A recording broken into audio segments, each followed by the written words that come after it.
అన్నా నమస్తే అన్న. నమస్తే.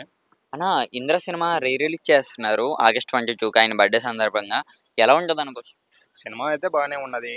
లాస్ట్ 10 ఇయర్స్ సినిమా వచ్చినప్పుడే బ్లాక్ బస్టర్‌గా ఉన్నది. ఇప్పుడైతే లాస్ట్ 6 మంత్స్ నుండి 'చిరంజీవి' గారి మూవీ అయితే ఏది లేదు.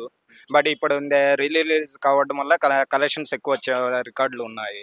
దట్స్ వై నేను ఒక 'చిరంజీవి' అభిమానిని. నేను కూడా వెళ్ళదలుచుకుంటున్నాను.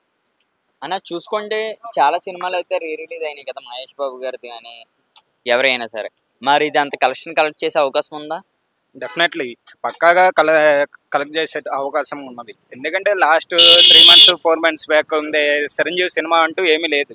బట్ ఇప్పుడు ఉంది రీ రిలీజ్గా వస్తుంది కాబట్టి దాదాపు ఉంది మొన్న 'మహేష్ బాబు' రీ రిలీజ్ 'మురారి' కంటే కూడా బ్రేక్ చేసే అవకాశాలు ఎక్కువగా ఉన్నాయి. 'మురారి' 10 కోట్లు కలెక్ట్ చేసి విజయం సాధించింది. ఇది ఎంత కలెక్ట్ చేయొచ్చు అనుకుంటున్నారు? యాక్చువల్గా 'మురారి' కలెక్ట్ చేసింది అయితే 8 crores.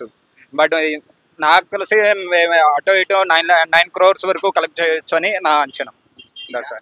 ఎస్ రీ రిలీజ్లో బెస్ట్ పర్ఫార్మెన్స్ ఇవ్వచ్చు అని అనుకుంటున్నాను. మీరు ముందు చూసారన్న సినిమా? చూశాను. మ్యాక్సిమం ఇప్పటికి నేను 5 or 6 times చూశాను 'ఇంద్ర' మూవీ. థియేటర్‌లోనా? టీవీలోనా? టీవీలో చూశాను, థియేటర్లో కూడా చూశాను. ఓకే. అప్పటికి ఇంకా ఉన్నారు. ఎస్ యాక్చువల్లీ ఇప్పటికి కూడా చూడాలనుకుంటున్నాను మళ్ళీ రీ రిలీజ్కి. థాంక్ యూ అన్న.